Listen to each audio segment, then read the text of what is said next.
Hi viewers, welcome back to Ayudham Arivom. சீனா மட்டும்தான் இந்தியாவுக்கு எதிராக எல்லையில போர்க்கப்பலை நிப்பாட்டுவாங்களா? ஏன் இந்தியா நிறுத்தினா நிக்காதா அது? நிறுத்துறோம்ல. 4 Frontline worship my dear friends. 4 முன்கள போர்க்கப்பல்களை சீனாக்கு எதிராக எல்லையில இந்தியா இப்ப நிப்பாட்ட போறாங்க. It's going to be a very high tense situation my dear friends.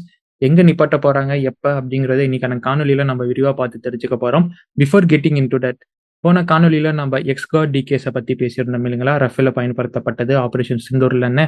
அதுல சில கேள்விகள் எழுப்பப்பட்டது. முதல் கேள்வி என்னன்னா, இந்த எக்ஸ்கார்டை ஏன் டசால்ட் நிறுவனம் உருவாக்குறது இல்லையா? ஏன் நம்ம இஸ்ரேல் கிட்ட இருந்து வாங்கி பயன்படுத்துறோம் அப்படிங்கிற கேள்வியும், இந்திய விமானப்படையில இருக்கும் சுகோய் சு-30 ஃபிளீட்டுக்கு இது மாதிரி இருக்கா அப்படிங்கிற கேள்வியும் பெறப்பட்டது.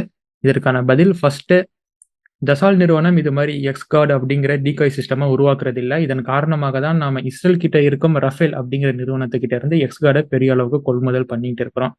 2வது கேள்விக்கு, இந்தியால இருக்கும் சு-30 எம்கேஐக்கு தேவையான எக்ஸ்கார்ட் சிஸ்டமை இந்தியா ஆல்ரெடி ப்ரொக்யூர் பண்ணி வச்சிருக்கிறாங்க.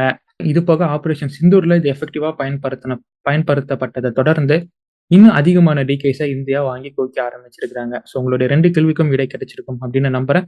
இது போன்ற பல கேள்விகளை நீங்க கமெண்ட்ஸா ஷூட் அவுட் பண்ணலாம். அதை பற்றின விளக்கங்கள் உங்களுக்கு காணொலியில தரப்படும். ஸோ வாங்க இன்னைக்கான காணொலியில சீனாக்கு எதிராக இந்தியா எங்க போகும் களத்தை விரிவா பார்க்கலாம். நீங்கள் பார்த்து கொண்டிருப்பது ஆயுதம் அறிவோம். ஆயுதம் அறிவோம் அப்படிங்கிற நம்ம சேனலை சப்ஸ்கிரைப் பண்ணிட்டு வாங்க. லெட்ஸ் டைவ் இன்டு நண்பர்களே.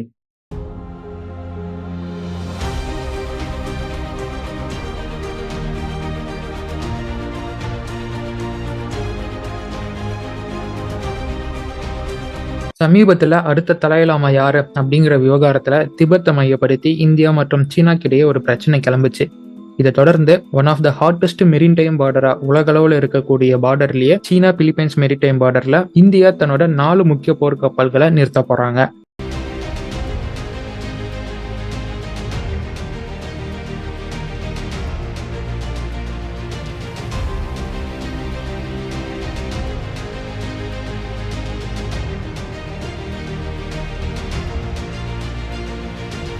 இது பிலிப்பைன்ஸ் மற்றும் இந்தியாவுக்கு இடையே நடத்தப்படும் போர்ட்கால் அப்படிங்கிற ஆக்டிவிட்டியில நடக்க இருக்கு. இந்த போர்ட்கால டிசாஸ்டர் ரெக்கவரி மற்றும் மெரிடைம் செக்யூரிட்டிக்காக இந்தியாவின் நேவி மற்றும் பிலிப்பைன்ஸ் நேவி இணைந்து செயல்பட இருக்கிறாங்க. இதை ஹர்ஷ்குமார், இந்தியன் அம்பாசிடர், அபிஷியலா டிக்ளேர் பண்ணியிருக்கிறாரு. பிலிப்பைன்ஸ்ல இந்தியன் நேவியோடைய பிரசன்ஸ் ஏன் இவ்வளவு முக்கியத்துவமா மற்றும் டென்ஷனா பார்க்கப்படுது அப்படின்னு கேட்டீங்கன்னா, 9 லைன் அப்படிங்கிறது தான் காரணம். தென்சீன கடல் நமக்கு தெரியும், எப்பயுமே ஒரு பரபரப்பான பிராந்தியம். இதை மையப்படுத்தி அமெரிக்கா மிகப்பெரிய உலக அரசியல பண்ணிட்டு இருக்கிறாங்க. இந்த தென்சீன கடல்ல பல நாடுகளின் தீவும் அதோடைய EEZ ரூட்டும் அடங்கும். அந்த பகுதிகளில் பெரும்பான்மையான பகுதி தன்னுடையதுனும் வரலாற்றின் முற்பகுதியில சீனாவின் இடமாக அது இருந்த காரணத்தினால அந்த பகுதிகள் எங்களுடையது அப்படின்னு 9 லைன் மூலியமா அந்த பிராந்தியத்தை சீனா கிளைம் பண்றாங்க. It's look like a U-shaped 9 line. இதை தான் நீங்க ஸ்கிரீன்ல பார்த்துக்கிட்டு இருக்கிறீங்க. இப்படி 9 லைன் மூலியமா கிளைம் செய்யும் பகுதிகள் ஆல்மோஸ்ட் 90% தென் சீன கடலையும் சீன கட்டுப்பாட்டுக்குள்ள கொண்டு போக வைக்குது. ஆனா இதே கடல்ல Vietnam, Philippines, Malaysia, Brunei, Indonesia, Taiwan போன்ற நாடுகளின் கடலாகவும் அதுல அவங்களுடைய EEZ மற்றும் மெரிடைம் பார்டரும் இருக்கும். குறிப்பா ஒரு சில தீவு பகுதிகளும் அவங்க வச்சிருப்பாங்க. அதுல பல பகுதியும் பல EEZம் சில தீவும் 9 வருவதால, தம்பி இந்த இடத்த விட்டு காலி பண்ணுங்கப்பா, அண்ணனுக்கு இந்த இடம் சொந்தம் அப்படின்னு சீனா அந்த நாடுகளுடைய மெரிடைம் பார்டருக்குள்ள தன்னோட கடற்படையும் தன்னோட கோஸ்ட் வெசலையும் பயன்படுத்தி பிரச்சனை பண்ணிக்கிட்டு இருக்கிறாங்க.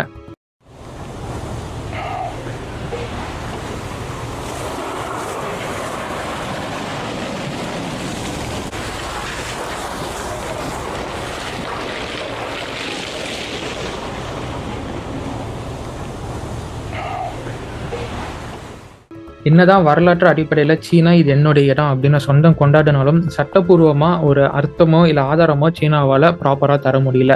இந்த தெளிவின்மை காரணமா 2016 UNCLOS சீனாவின் இந்த 9 லைனை ஏத்துக்களை நிராகரிக்கிறாங்க. நீ என்னடா சொல்றது, நான் மிலிட்டரி பிரசன்ஸ் மூலியமா அதை எடுக்கிறேன் பாரு அப்படின்னு சீனா தென் சீன கடலுக்குள்ள இருக்கும் நாடுகளிலும் அதோடைய கடல் எல்லைக்குள்ள புகுந்தும் அத்துமீறல் பண்ண ஆரம்பிக்கிறாங்க.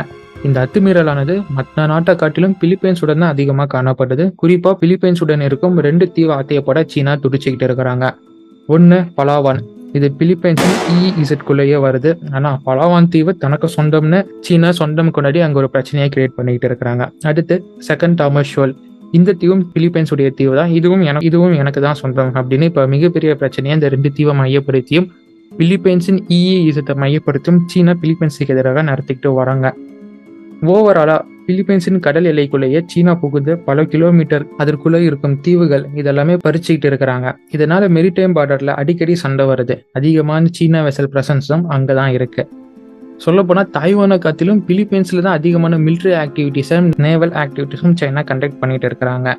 இது மாதிரி ஹை வால்டேஜ் சுச்சுவேஷன்ல தான் இந்திய கடற்படையின் 4 போர்க்கப்பல்கள் பிலிப்பைன்ஸ் போர்க்கப்பலுடன் இணைந்து அந்த மெரிடைம் பார்டர்ல ராணுவ பயிற்சி பண்ண போறாங்க. இந்த எக்ஸசைஸின் போது சீனா கடற்படை குறுக்கே வருமானால் அது இந்தியா சைனா இடையே மிகப்பெரிய ஒரு பரபரப்பை கிளப்பும். ஆனால் அதிக அளவுக்கு அது மாதிரியான சூழலை இந்தியா தவிர்க்கவே முற்படுவாங்க. ஆனா யதார்த்தமா சீனா உள்ள வந்துட்டாங்கன்னு வைங்களேன், அது மிகப்பெரிய ஒரு சம்பவம் இருக்கு ஃப்ரெண்ட்ஸ். இதுவரை நேரடியா இந்தியா மற்றும் சீனா போர்க்கப்பல்கள் இது மாதிரியான ஒரு சூழலை சந்திச்சுக்கிட்டதே இல்லை. ஓரளவுக்கு டென்ஷன் இருக்கும். ஆனா டென்ஷனான இடத்துக்குள்ள சந்திச்சது அப்படிங்கிறதே இது வரைக்கும் இல்லை. ஆனா இந்த இடத்துல சூழல் வேற. இந்த இடத்துல இந்தியா மற்றும் சீனா மற்றும் பிலிப்பைன்ஸ் போர்க்கப்பல்கள் சந்திச்சுக்கிட்டா அது வேற மாதிரியான டென்ஷனை உருவாக்கும். குறிப்பா சீனா இது எங்க இடம், இந்தியா நீங்க இருந்து போ, உள்ள போ அப்படிங்கிற மாதிரி சொல்லுவாங்க.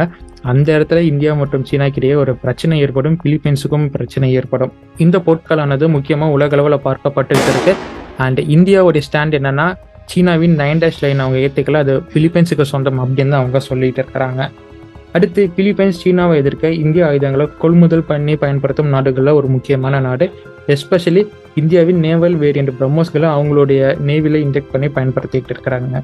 இதை தொடர்ந்து 2வது ஆயுதமாக ஆகாஷ் மிசைல் டிஃபென்ஸ் சிஸ்டமையும் சீனாக்கு எதிராக பயன்படுத்தவங்க முடிவு பண்ணி பேச்சுவார்த்தை நடத்தப்பட்டு இருக்கு. இதற்கு மத்தியில் பிலிப்பைன்ஸின் ஆர்மி ஜெனரல் புரோவர் என்ன சொல்லியிருக்காருன்னா, இந்திய ஆயுதங்கள் சீனாவை டிட்டர் பண்றதுல எக்ஸ்ட்ரீம்லி சாட்டிஸ்ஃபேக்ஷனா இருக்கு. அதிக அளவுக்கு மிசைல் போன்ற ஆயுதங்களை இந்தியா கிட்ட இருந்து நாங்கள் கொள்முதல் பண்ண போறோம் அப்படின்னு அவர் சமீபத்திய பேட்டியில சொல்லியிருக்கிறாரு. ஸோ பிலிப்பைன்ஸ் சீனாவை எதிர்க்க இந்தியாவை முக்கியமான ஒரு நாடா பயன்படுத்திக்கிட்டு இருக்கு. அண்ட் இந்தியாவும் சீனாவை எதிர்க்கிறதுல பிலிப்பைன்ஸ் ஒரு முக்கிய காயா பயன்படுத்திக்கிட்டு இருக்கு. இதுக்கு நடுவுல இப்ப இந்தியாவின் இந்த போர்க்கப்பல் விஜயமானது எத்தகைய விளைவை உருவாக்கும் அப்படிங்கிறத நாம் இந்த விஜயத்தின் அப்பதான் பார்க்க முடியும்.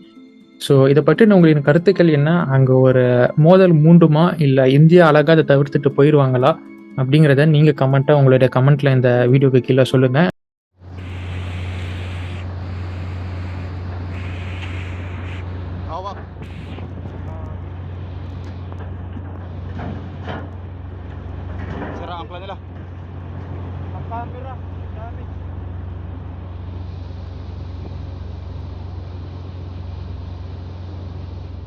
அண்ட் இது போன்ற பல சுவாரஸ்யமான செய்திகளை தெரிந்து கொள்ள ஆயுதம் அறிவோம் அப்படிங்கிற நம்ம சேனலை சப்ஸ்கிரைப் பண்ணிக்கோங்க. Until it's signing off from ஆயுதம் அறிவோம் and stay tuned for next video my dear friends. நன்றி, வணக்கம்.